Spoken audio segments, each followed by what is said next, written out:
Hi, I'm Tim Constantine, and this is the Capitol Hill Show. There's little question that the #1 news story around the world over the past couple of years is Israel, Gaza, and the people of Palestine. Can there be a ceasefire? Can there be peace? As the death toll continues to mount there are 3 countries focused on bringing about a permanent ceasefire. Those countries are the United States, Qatar, and Egypt. Why is Egypt playing a role, and why is their role so important? This week on the Capitol Hill Show, I sit down with the foreign minister of Egypt.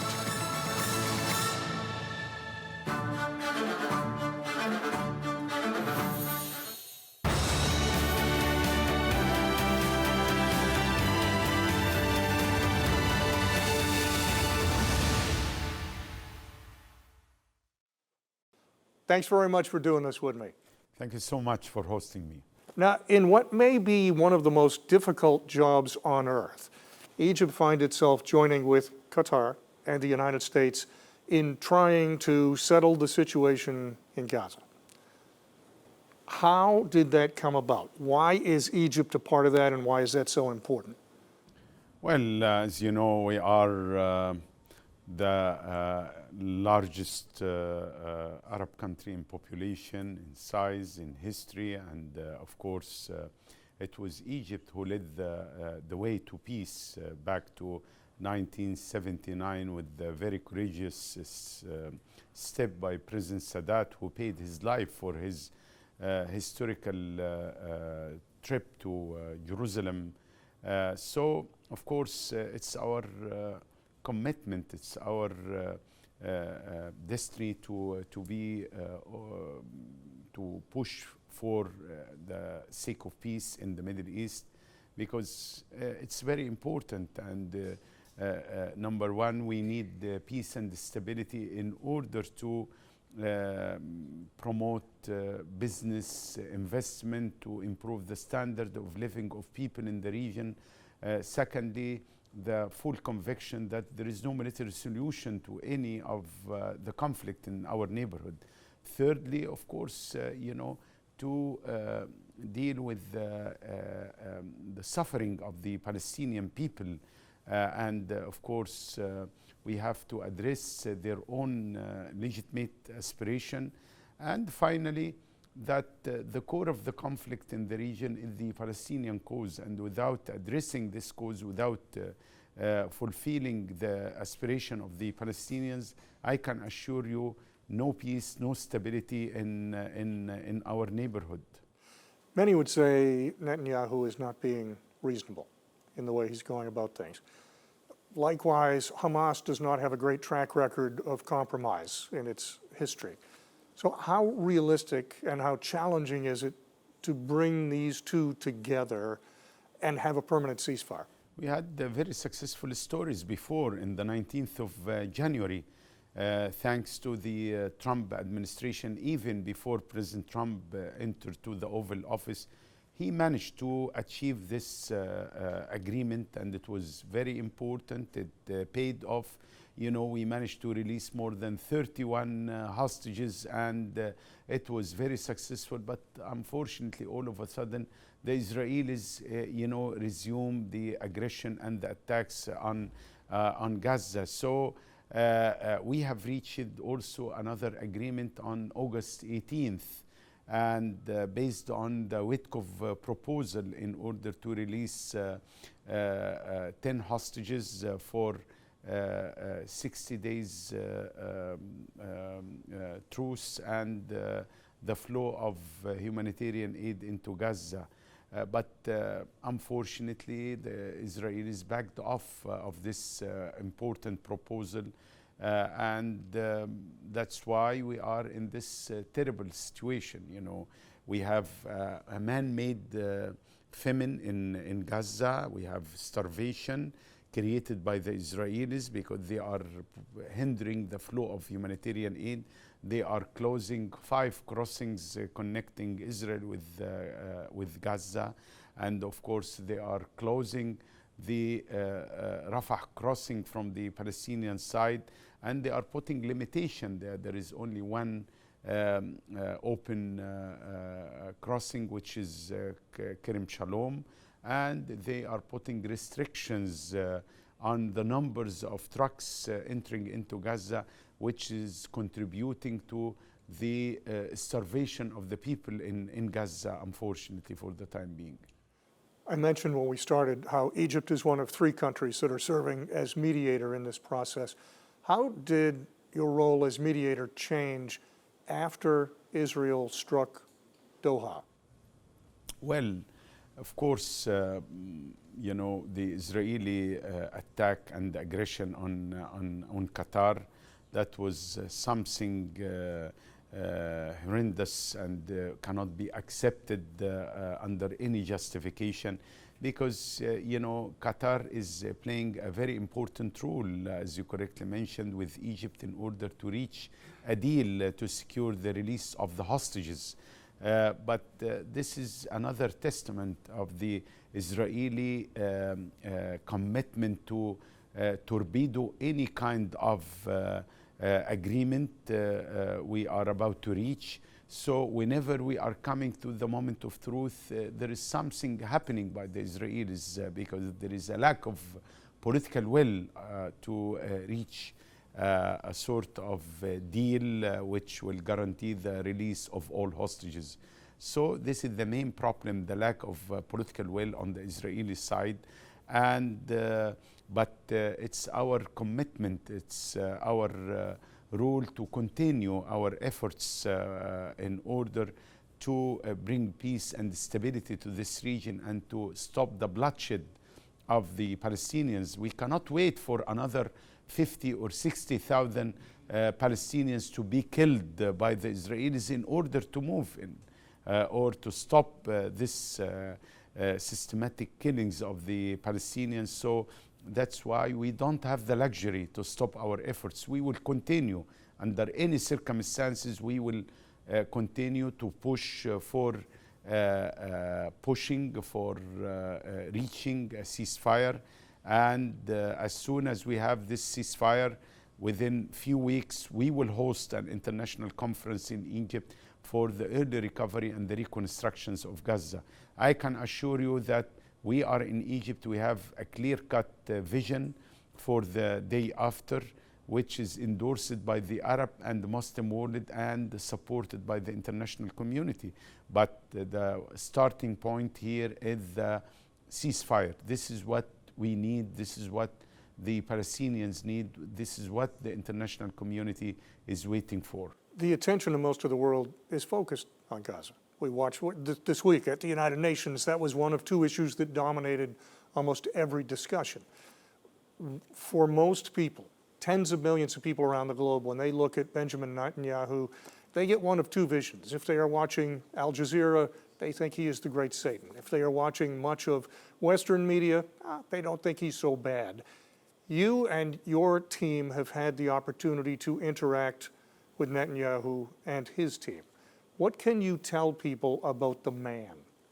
Well, I cannot get into personal stuff here, you know, but what I can say that we are fully committed to work for peace. We have daily contacts and direct communication lines between our military and the Israeli military, between our intelligence and the Israeli intelligence, in order to push for having a deal, in order to push for ending this aggression and war against the Palestinians. So this is our mission, this is our commitment to, we are not here to like or dislike. We are here to work very hard with the Israelis and the different security apparatus in Israel in order to have a deal to stop the bloodshed and, of course, to allow the flow of humanitarian aid into Gaza. This week it came out that the Trump administration has a 21-point plan. And the president met with Saudi Arabia, met with UAE, met with Qatar, met with Turkey, met with Indonesia, met with a number of countries talking about this 21-point plan. What can you tell us about the 21-point plan? Well, I mean, it was a very good meeting between President Trump and the leaders of 8 countries, Arab and Muslim countries. It was good. It was, it gave us positive energy that there is a commitment from the American president that to end this war, and this is what we need. This is what is very urgent. President Trump sent very good and positive signals with regard rejection to the annexation of the West Bank, and also to talk about developing and reconstruction of Gaza, while people will stay inside Gaza, and even to allow those who left Gaza to come back to, if they like, to their homeland. So those are very important positive elements, and what we need is to be announced and to start the implementation, because enough is enough. I mean, 2 years of killings, of bloodshed, of starvation. The public opinion in the world cannot wait longer. We have 64,000 people being killed. We have at least more than 15,000 bodies under the rubble, and we have more than 150,000 people who've been injured, 70% of them women and children. So enough. This is shameful for the world to accept that to happen in the 21st century, and to accept only watching genocide in motion in Gaza. So time is of course is ideal now to stop the bloodshed, to stop the Israeli war on Gaza, and to start working for the day after, for the delivery of aid, for the governance of Gaza, for talking about security arrangement in Gaza, early recovery and reconstructions of Gaza, and then to talk about political horizon, about the future. And I can assure you that Israel will not enjoy peace and security in our neighborhood without, of course, fulfilling the aspiration of the Palestinians for having their own statehood. You mentioned January 19th, the day before Donald Trump was sworn in again as president, and Steve Witkoff led that effort for that initial ceasefire. Witkoff seems to be a realist. He doesn't say things unless he has a pretty good belief that it's going to occur. And what he said during United Nations Week was he hopes to see in the coming days, quote, some sort of breakthrough. Like he has a feeling that there will be some sort of breakthrough. Do you share that optimism? We are hopeful, and as I mentioned, the meeting with President Trump was positive, and we are counting on President Trump as he is the president of peace. He's the only one who can stop the suffering of the Palestinian people. He's the only leader in the globe who is able to impose his vision to stop this war and to stop the suffering of the Palestinian people, which is lasting for more than 70 years. So it's timely now for the American leadership to be prevailed and to move forward with the announcement and the implementation of President Trump's peace plan for Gaza and for the Palestinians. You talked about the people being able to stay while Gaza is reconstructed, and Egypt's been very clear it does not want to see a huge influx come across the border, even if it's on a temporary basis. Explain to people why that's important.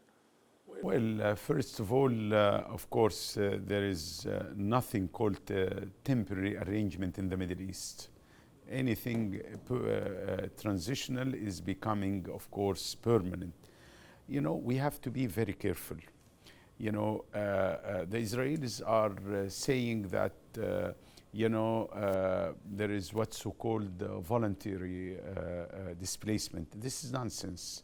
And displacement is displacement. If you are making life miserable, unbearable, unlivable in Gaza through starvation, through killings of people. You are forcing them to leave their homeland. And I can assure you that there is no legal or moral or ethical reason to kick people out of their homeland. This is not acceptable under any circumstances. This is one.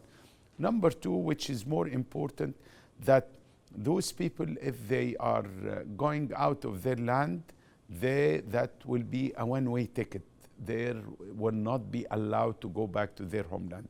And that will be the start of the liquidation of the Palestinian cause and the end of the cause, because then the Israelis can claim that there is a land without people, so that would be the end game. And we will not allow this to happen, because this is a red line. We hear daily, literally anywhere on earth you are, we hear daily about the Palestinian people. And yet there are no boundaries. There is no official Palestinian state. Should there be? Of course, we have more than now 145 countries. They are recognizing the state of Israel. Look to what happened a few days ago here in the General Assembly. We have around 10 countries, recognizing the state of Palestine, including big countries like France, like Portugal, like Australia, like UK. So, of course, nobody, no single country can ignore or can deny the full rights of the Palestinians to have their own statehood. And of course, we cannot give the veto right to Israel, to stop the two-state solution. The Israelis, like the Palestinians, both of them, they are entitled and to have their statehood. Now we have the state of Israel, so it's timely now to have the state of Palestine as soon as possible in implementation to the the partition plan of the United Nations, and of course in implementation to what was agreed upon by the international community, the two-state solution, living side by side in peace and security. Let me shift gears just a little. Does that, if there is a Palestinian state, does that set any sort of precedent for, say, the Kurdish people who are spread around the region but have the regional government controlling Kurdistan? Do they then have a claim to say, whoa, we should have our own state? We have hundreds of UN Security Council resolutions, UN General Assembly resolutions recognizing the full right of the Palestinians to their statehood. So we have to implement that. It's not based on the will of the Israelis to accept or not to accept. This is the unalienable right of the Palestinians to have their own independent state. And as I mentioned, now more than 145 countries are recognizing the state of Palestine. So what's missing here is to end the occupation. We cannot accept in the 21st century to have military occupation and to dictate against the will of people, the Palestinian people. This should be ended. Occupation should be ended. Palestinians should be freed and to have their own independent state. We spent most of our time talking about Egypt's role as a moderator, as trying to bring about peace. Before I let you go, tell me something I need to know about Egypt itself. Egypt itself is a great country. This is the cradle of civilization. History began and, when Egypt was, of course, an empire, a big state, and of course, we are proud of our civilization, but we are working for the future. We are building our country now, and we have a pretty young society, vibrant society, working for modernizing our country under a wise leadership of President Al-Sisi. So it's a country, a great country, moving to, forward for the future, for a brighter future. And I would like to conclude by saying a few words about our grand museum. This is which is going to be inaugurated very soon on the 1st of November. And we have dozens of leaders, princes, kings and queens. They are going to participate in this inauguration. It will be a spectacular event in Egypt, of course. So we are inviting everybody to come to Egypt, of course, to enjoy the beauty of Egypt and to visit this largest museum, the largest one in the globe, dedicated to one civilization, to see for the first time the 5,000 artifacts of the Golden King Tutankhamun in one place.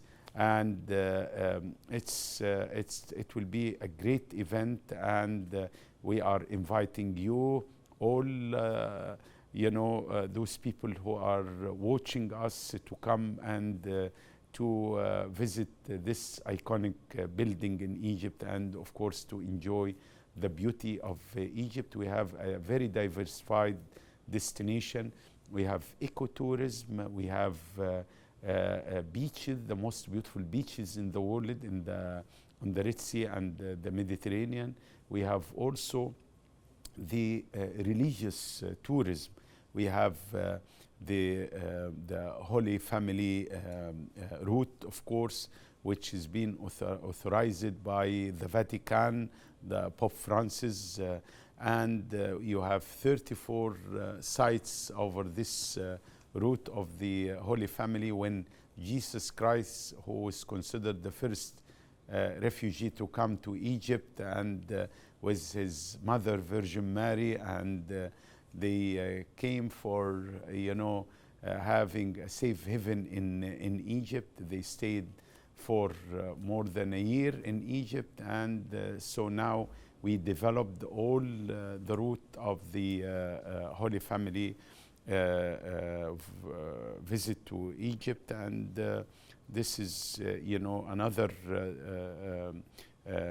destination for tourists to come to enjoy Egypt. And above all, we have the cultural tourism, of course, and we have 1/3 of the treasures of the world in Egypt, in Luxor and Aswan. So this is an open invitation to everybody to come and to enjoy Egypt. Fair enough. Thanks very much for taking the time. Thank you. Nice to meet you.